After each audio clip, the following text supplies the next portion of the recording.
Živijo. Danes vam bi predstavila najin zemljevid sveta za otroke oziroma ilustrirani zemljevid sveta. Se pravi, gre za natančen zemljevid sveta v slovenščini, kar pomeni, da so imena držav, celin, morij, vse pač v slovenščini. Čez to pa pridejo ilustracije. Ilustrirala jih je slovenska ilustratorka, ki se prav ukvarja z otroškimi ilustracijami.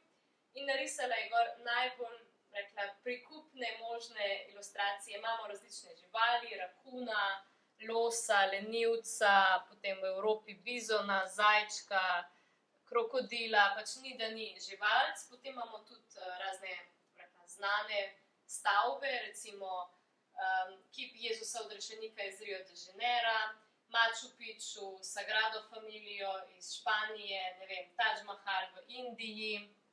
Potem imamo tudi recimo vlak kot transsibirsko železnico, gozdovi, gore, vulkani, pač res tako, da otroci dobijo neko predstavo, kje na našem planetu se najde kaj.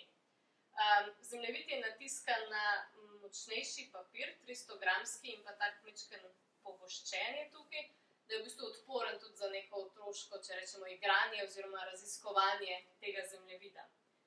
Poleg zemljevida pride še knjižica oziroma slovar simbolov. Noter je v bistvu vsaka ilustracija tudi na kratko predstavljena.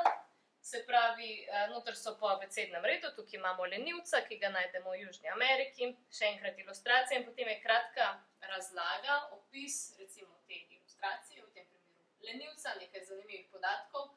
Napisano je za otroke, pač v takem tonu, nekaj, kar bi bilo otrokom zanimivo. V spodaj potem je pa še v takem okvirčku neka, lahko je naloga, v smislu vprašaj ali pa naredi nekaj, ali pa samo še kakšen dodaten fun fact, se pravi dodatna zanimivost od tej, recimo v tem primeru o lenivcu, ali pa nekaj tako, da v bistvu je lahko začetek pogovora, debate z otrokom.